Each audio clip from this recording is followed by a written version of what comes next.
ونستغفره ونؤمن به ونتوكل عليه ونعوذ بالله من شرور أنفسنا ومن سيئات أعمالنا من يهده الله فلا مضل له ومن يضلله فلا هادي له ونشهد أن لا إله إلا الله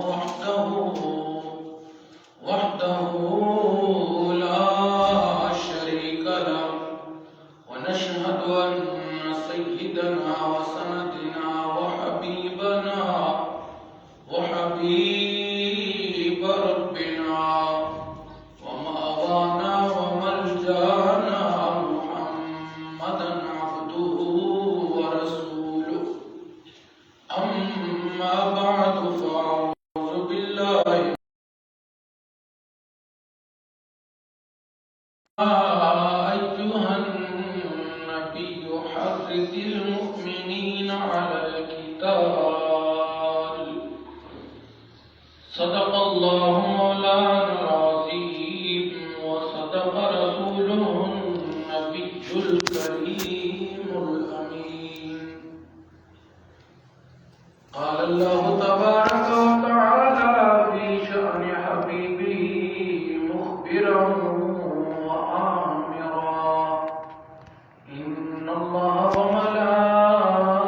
وملائكته يصلون على النبي يا أيها الذين آمنوا صلوا عليه وسلموا تسليما اللهم صل على سيدنا ومولانا محمد وعلى آل سيدنا ومولانا محمد وبارك وسلم وصل عليه الحمدللہ ثم الحمدللہ اللہ رب العزت کا کروڑا شکر و احسان اور فضل و کرم ہے جس کی توفیق اور عنایت سے ہم جمعۃ المبارک کی ان بابرکت ساعتوں میں نماز جمعہ کے لیے مرکز منہاج القرآن فتح جنگ میں حاضر ہیں۔ قرآن مجید فرقان حمید میں سے سورہ انفال کی آیت نمبر 65 کا ابتدائی حصہ تلاوت کرنے کی سعادت حاصل کی ہے۔ خالق کائنات نے فرمایا یا ایھا النبی، اے نبی صلی اللہ علیہ وآلہ وسلم، حرض المؤمنین، ایمان والوں کو ابھاریں، موٹیویٹ کریں، علی القتال، جہاد پر۔ جذبہ جہاد اسلام کا ایک اہم ستون ہے، اور جب تک اسلام کے لیے قربانی دینے کا جذبہ، جہاد کا جذبہ، اسلام کے لیے مر مٹنے کا جذبہ قائم رہا، اس وقت تک اسلام عروج پر رہا، اسلام ترقی کرتا رہا۔ مگر بدقسمتی سے جب سے مسلمانوں کے اندر مادیت آئی، تفرقہ بازی آئی، ان چیزوں نے جذبہ جہاد کو، جذبہ شہادت کو مان کر دیا، اور آج پھر کچھ عالمی سازشیں جو تھیں ان کی وجہ سے جذبہ جہاد کو بدنام کر دیا گیا۔ کہ آپ دیکھتے ہیں کہ بڑی گہری سازش کے تحت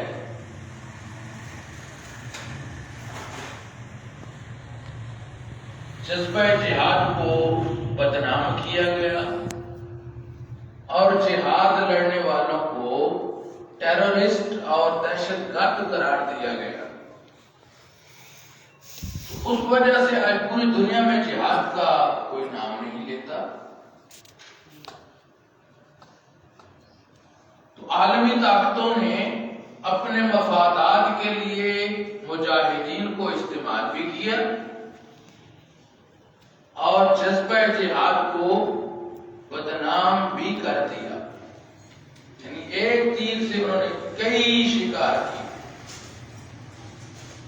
یہ ایک الگ پہلو ہے کہ وہ طالبان کا موقف، ان کا طریقہ کار درست تھا یا نہیں تھا، لیکن ان کی وجہ سے اور ان کو ایشو بنا کر عالمی سطح پر جذبہ جہاد کو بدنام کر دیا.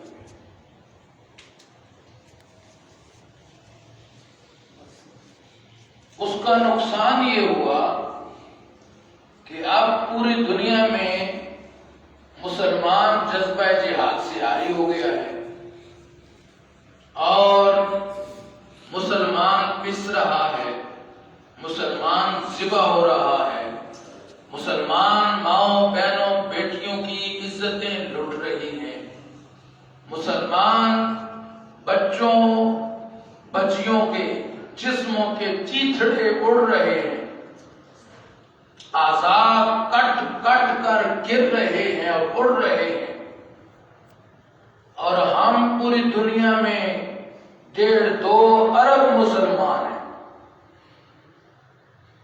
57 اسلامی ممالک ہیں، مگر ہم بے حس بھی ہو چکے ہیں اور لفظ تھوڑا سخت ہے، لیکن اگر یہ کہا جائے تو یہ بے جا بھی نہیں ہے کہ ہم بے غیرت بھی ہو چکے. جب ہمارے سامنے فلسطین میں اتنا کچھ ہو رہا ہے اور ہم خاموش تماشائی ہیں،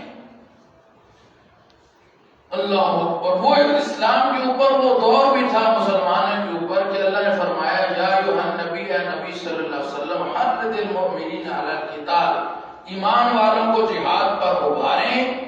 ان یکم منکم 20 صابرون، اگر تم میں سے 20 لوگ بھی ایسے ہوئے صبر کرنے والے اہل ایمان، یغلبوا 200، تو وہ 200 کافروں پر غلبہ پا جائیں گے. یعنی ایمان کی طاقت اتنی تھی، اسلام کی طاقت اتنی تھی، جذبہ جہاد کی وجہ سے مسلمان اتنا پاورفل تھا کہ مسلمان موت سے ڈرتا نہیں تھا، مسلمان ٹکرا جاتا تھا اسلام دشمنوں سے. تو وہ دور کیا تھا؟ اللہ نے اس کو کوڈ کیا کہ اگر تم میں سے 20 بھی صبر کرنے والے لوگ ہوں، یغلبوا 200، وہ 200 کافروں پر کافی ہے. اس لیے کہ یہ مسلمان اس وقت موت سے ڈرتا نہیں تھا اور کفر ڈرتا تھا.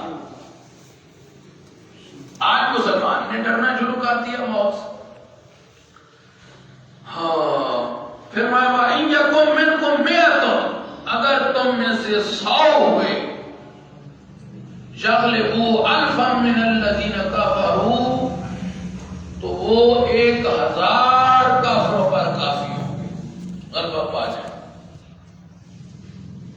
یعنی 10 کے مقابلے میں کافی ہے.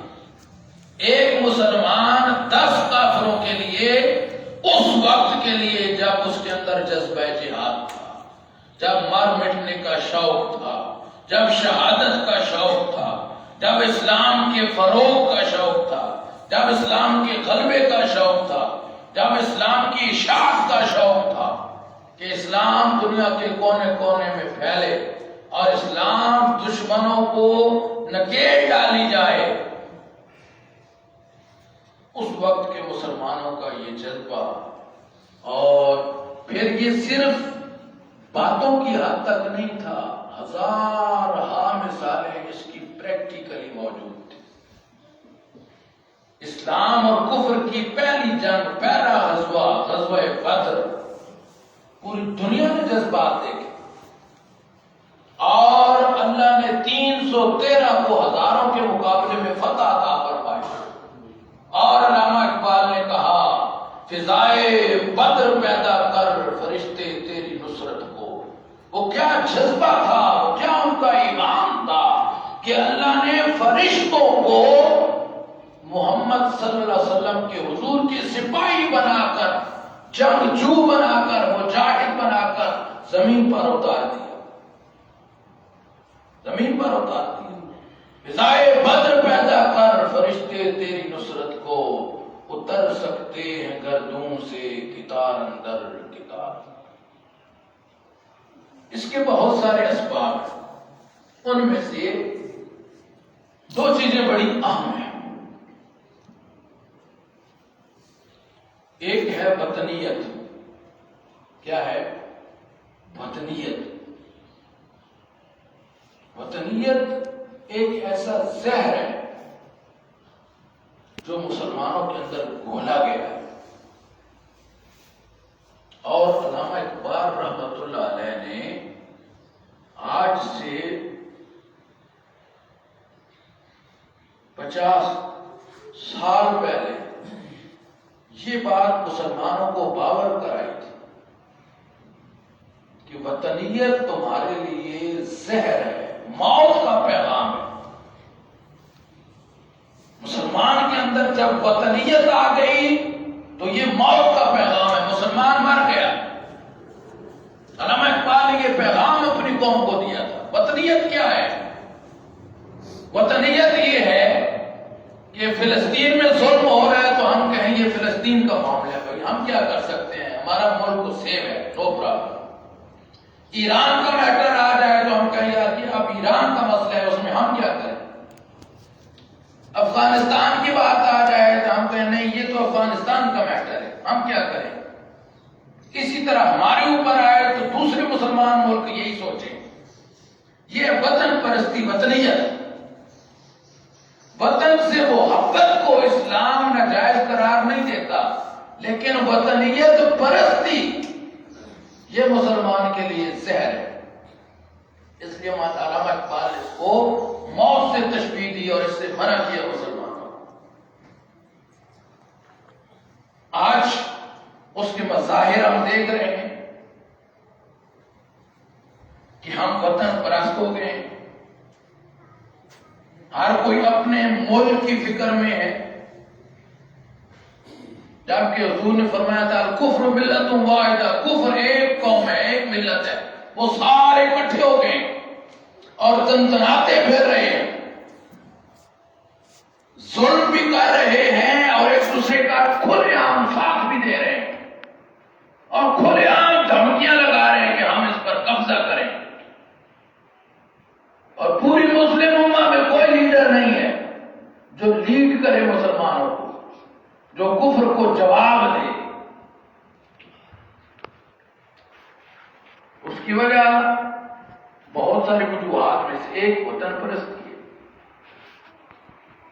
دوسرا امت مسلمہ کا اتحاد نہ ہونا۔ عید الفطر کے موقع پر بھی میں نے اس پر چند باتیں آپ کی گوش گزار دی کہ ہم اس وقت 1.5 سے 2 ارب لوگ ہیں، مسلمان ہیں، اور 57 اسلامی ممالک ہیں، گروہ نہیں ہے، ممالک ہیں، تیل کی دولت سے مالا مال ہے۔ ایسے ایسے لوگ مسلمانوں کے اندر ہیں جنہیں اندازہ ہی نہیں ہے کہ ان کے پاس کتنی دولت ہے۔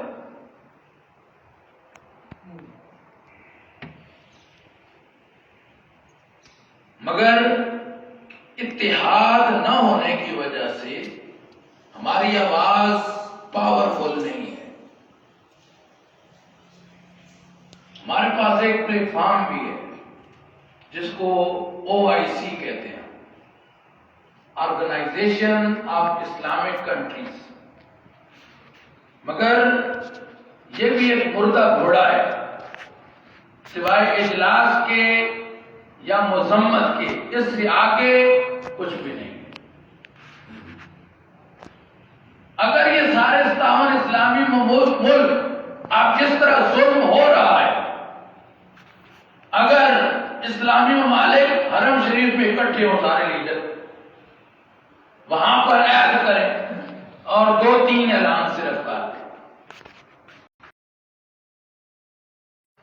تو وہ حملہ صرف اس ملک پر نہیں، تمام مسلمان ممالک پر تصور کیا جائے گا، اور ہم تمام اسلامی ممالک مل کر اس کا جواب دیں گے۔ اس کا جواب دیں گے ہم خاموش تماشائی مان کر نہیں بیٹھیں گے۔ نمبر 1۔ نمبر 2، تمام اسلامی ممالک یہ اعلان کر دیں کہ جو ممالک بھی فلسطین پر ظلم کے اندر شریک ہیں، ان کے ساتھ ہمارے تجارتی اور سفارتی تعلقات آج سے ختم ہیں۔ اپنے سفیروں کو واپس بلا لیں اور ان کے ساتھ تجارتی بائیکاٹ کر دیں۔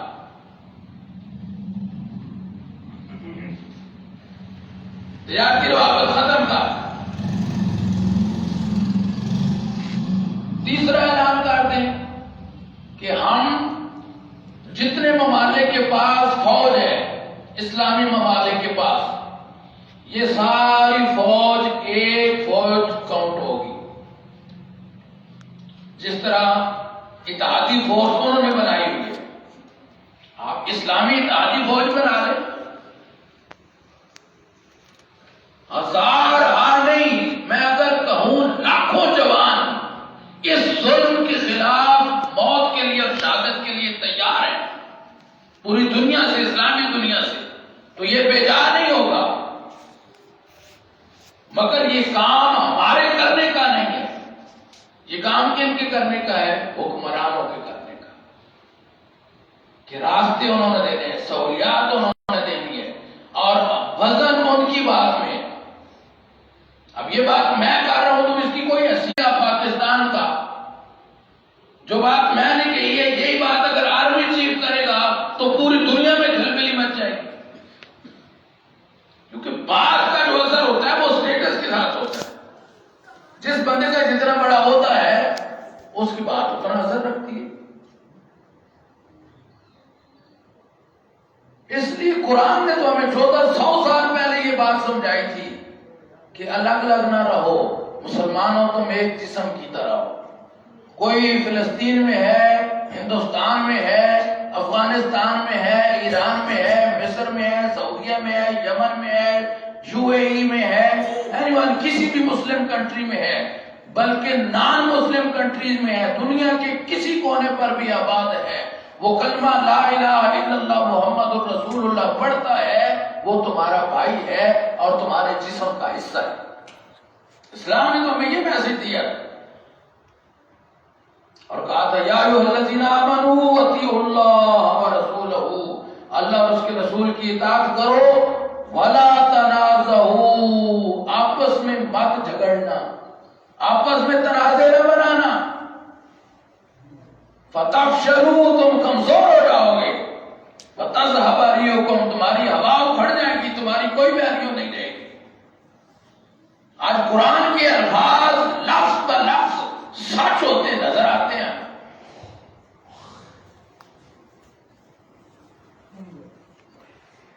اللہ اکبر، یہ ہمارے لیے مرنے کا مقام ہے، ڈوب مرنے کا مقام ہے کہ 2 ارب مسلمان، ایٹمی پاور بھی ہم ہیں، فوجیں بھی ہمارے پاس ہیں، ٹاپ کی فوجیں ہیں، جہاد، جذبہ جہاد رکھنے والے جوان بھی ہیں، افرادی قوت بھی ہے، وسائل بھی ہیں، سارا کچھ ہے، مگر یہ سارا کچھ ہونے کے باوجود ہم جسٹ تماشائی ہیں۔ ہمارے سامنے بم بلاسٹ ہو رہے ہیں، اٹیک ہو رہے ہیں، پوری بلڈنگز اڑ رہی ہیں اور انسانی جسم کے چیتھڑے اڑ رہے ہیں، بچوں کی حالت دیکھی نہیں جاتی، ماؤں بہنوں بیٹیوں کی عزتیں لوٹ رہی ہیں، گھر بار تباہ ہو رہے ہیں، اپنا ان کا اپنا وطن ہے۔ اسرائیل تو قابض ریاست ہے، وہ ایک قبضہ گروپ ہے۔ یہ اسرائیل کا کوئی وجود دنیا میں نہیں تھا کسی ایسے ملک کا، یہ تو قبضہ گروپ ہے، انہوں نے آ کے قبضہ کیا ہے۔ یہ بیسیکلی فلسطینیوں کی زمین ہے، یہ مسلمانوں کی زمین ہے۔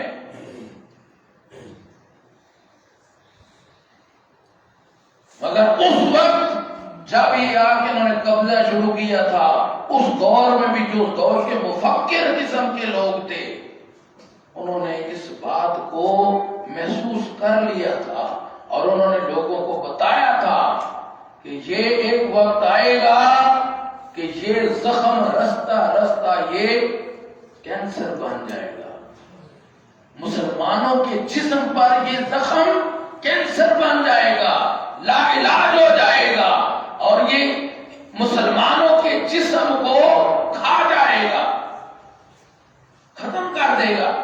یہ ایسا کینسر ہے۔ اس لیے ہم نے اپنی سوچ کو وسیع کرنا ہے۔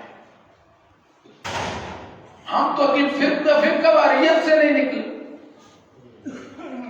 ہم تو دوسرے فرقے کے بندے کو مسلمان نہیں سمجھتے۔ وہ کلمہ پڑھ رہا ہے، نماز پڑھ رہا ہے، قرآن پڑھ رہا ہے، اللہ رسول پر ایمان رکھتا ہے، آخرت پر ایمان رکھتا ہے، مگر کہتے ہیں نہیں یہ دیوبندی ہے، یہ بریلوی ہے، یہ شیعہ ہے، یہ فلاں ہے، یہ فلاں ہے۔ یہ کس نے کیا ہے؟ یہ پودے انگریز نے لگائے مسلمانوں کو پھوڑنے کے لیے، پھر وطنیت نے بھی صحیح کسر نکال دی، پھر مادیت نے باقی کسر نکال دی۔ علامہ اقبال نے آج سے 70 سال پہلے یہ پیغام دیا تھا کہ بازو تیرا توحید کی قوت سے قوی ہے، اسلام تیرا دیس ہے۔ پاکستان نہیں، افغانستان نہیں، ایران نہیں، یہ باؤنڈریز ہیں جسٹ ملک کی حدود کو الگ کرنے کے لیے۔ مسلمان کے لیے یہ باؤنڈریز نہیں ہے۔ اسلام تیرا دیس ہے، تو مستقبی ہے۔ جب تک توحید رہے گی تمہارے اندر طاقت رہے گی۔ توحید بندے کو پاورفل کرتی ہے، توحید بندے کو نڈر بناتی ہے۔ ہم نے توحید کے بھی اور پہلو لیے ہیں، یہ پہلو نہیں لیا کہ جس کے اندر توحید آ گئی وہ موت سمیت کسی سے نہیں ڈرتا، وہ موت کو گلے لگاتا ہے، وہ شہادت کو گلے لگاتا ہے، وہ تو بسم اللہ کر کے شہادت کے جام پیتا ہے، وہ موت کو گلے لگاتا ہے۔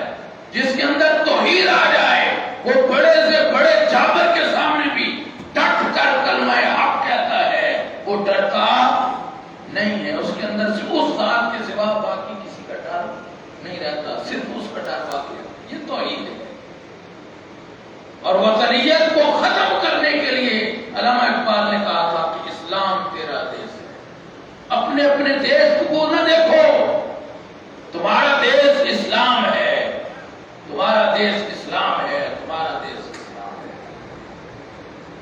اور تیسری چیز، تو مصطفی ہے، تمہاری پہچان حضور کا امتی ہونا ہے، حضور کے ساتھ نسبت، حضور کے ساتھ تعلق، یہ تمہاری پہچان۔ اور یاد رکھیں یہ بات کہ آج اگر اسرائیل مٹ گیا، اور اگر آپ نیٹ پہ چیک کریں تو ورلڈ میپ سے فلسطین کا نام مٹا دیا گیا۔ اب ورلڈ میپ ابھی بھی آپ چیک کر لیں، موبائل پہ گھر جا کے چیک کریں، ورلڈ میپ سے فلسطین کا نام ختم کر دیا گیا۔ یعنی اللہ اکبر، وہ اپنے پروگرام کے مطابق آگے بڑھ رہے ہیں۔ گریٹر اسرائیل 1988 میں ڈاکٹر طاہر القادری نے کہا تھا کہ اسرائیل صہیونی بچہ ہے، اور یہ جب بڑا ہوگا یہ مسلمانوں کو اور خصوصاً عرب کو کھا جائے گا۔ یہ گریٹر اسرائیل کی پلاننگ ہے۔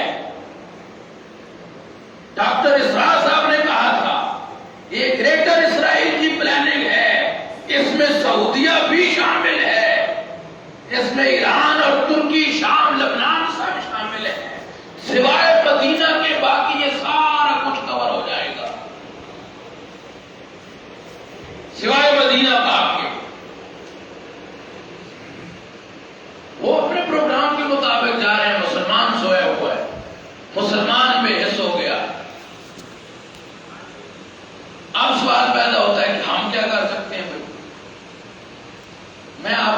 سمپل کام بتاتا ہوں، بالکل سمپل.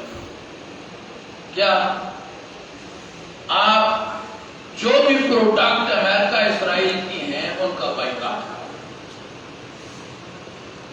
یہ قرآنی فلسفہ ہے. مسلمانوں نے مشرکین کے درخت کاٹے تھے کھجور کے، اس وقت کھجور کا کاروبار تھا، وہی اور ان کی معیشت تھی اس وقت.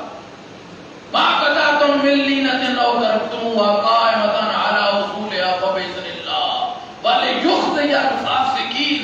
جو درخت تم نے کاٹے اور جن کو چھوڑ دیا یہ سب اللہ کے حکم سے تھا تاکہ اللہ فاسقین کو رسوا کرے، ذلیل کرے. جب بندے کی پائپ لائن کٹ جائے گی، معیشت کٹ جائے گی، بندہ پاگل ہو جائے گا. آپ کسی بندے کی آمدن جہاں سے آ رہی ہے اس کو ختم کر دیں، روٹو کو اس کو ختم، آمدن ختم ہو گئی تو بندہ زیرو ہو گیا.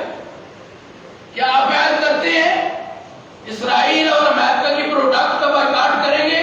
سارے ہاتھ اٹھا کے عید کریں انشاءاللہ. گروپس میں شیئر کریں بائیکاٹ. میں آج سے شیئر کروں گا آپ کے ساتھ، آپ اس کو گروپس میں شیئر کریں کہ اسرائیل اور امریکہ کی یہ پروڈکٹ ہیں.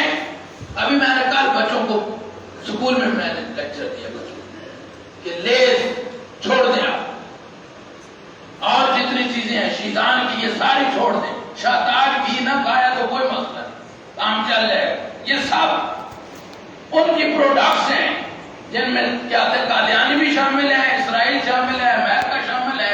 ان سب کی پروڈکٹ کا بائیکاٹ کر دیں. دوسری چیز، اگر اوپر سے کوئی ایسے حالات بنتے ہیں کہ ادویات اور خوراک یعنی مدد جانے کی کوئی سبیل بنتی ہے، مدد جانے کی کوئی سبیل بنتی ہے، تو ہم اپنی آمدن کا 1% ان کے لیے دیں. 1% کتنا ہوتا ہے؟ اگر ایک بندے کی تنخواہ 30,000 ہے تو 300 روپے. کوئی مسئلہ ہے اس میں سے؟ 1% اگر ہم ان کے لیے دے دیں، جو مسلمان بھائی ہمارے بھوکے مر رہے ہیں، خوراک نہیں ہے، سارا سسٹم تباہ ہو گیا ان کا، ان کی ادویات کے لیے، علاج کے لیے، خوراک کے لیے اگر 1% دے دیں تو ہمیں کوئی فرق پڑے گا؟ ہم کر کچھ نہیں سکتے، لیکن اتنا ہے کہ کل قیامت کے دن ہم اتنا کہہ سکتے ہیں باری تعالیٰ ہمارے پاس میں یہ تھا، ہم نے یہ کر دیا، مولا ہمیں پکڑ سے بچا. ہم اس کی بارگاہ میں شرمندہ ہونے سے بچ جائیں. کوئی کہیں بھی احتجاج ہو رہا ہے اس احتجاج میں شامل ہو. اسرائیل کے خلاف، فلسطین کے حق میں کہیں بھی احتجاج ہو رہا ہے، وقت نکال کے شامل ہو. کوئی بھی جماعت کر رہی ہے، کسی جماعت کو نہ دیکھے، کوئی بھی کر رہا ہے، آپ کو دعوت ہے کہ نہیں؟ یہ کوئی ولیمہ تھوڑا ہی ہے کہ آپ کے پاس کارڈ آئے گا. آپ کو پتہ چل گیا احتجاج ہو رہا ہے. حیثیت مسلمان ہماری جماعت یہ اپنی آواز بلند کر رہے ہیں، اپنی آواز بلند کریں، احتجاج میں شامل ہو. یہ بھی پاور شو ہوتی ہے. اگر فتح جان کا یہ روڈ بلاک ہوتا ہے مثال کے طور پر 5, 10, 20 ہزار روپے بندہ جمع ہو جاتا ہے اور فل احتجاج ہوتا ہے، اس کی پاور اور ہوگی. اگر 100-150 بندہ 4 چٹے چاہے لور کرنا ہوئے، پھرنا ہوئے، تو اس کی طاقت ہوگی. یہ مرے پہ ختم. لوگوں نے ہمیں چیک کیا ہے، کفار نے چیک کیا ہے، بار بار ٹیسٹ کیا ہے. اب اتنے ظلم پر وہ ویسے ڈائریکٹ نہیں آئے، ایسا ایسا وہ بار بار ہمیں چیک کرتے رہے. وہ اس نتیجے پر پہنچے ہیں کہ یہ ہلنے والے نہیں ہیں، یہ اب بے حس ہو چکے ہیں، ختم ہو چکے ہیں، اب جو مرضی کرو. مگر ہم نے بتانا ہے کہ ہم کمزور ہوئے تھے، غافل ہوئے تھے، مگر ہم بے حس اور بے غیرت نہیں ہوئے. اللہ تعالیٰ سے دعا ہے اللہ پاک مسئلہ فلسطین پر پوری امت کو اکٹھے ہو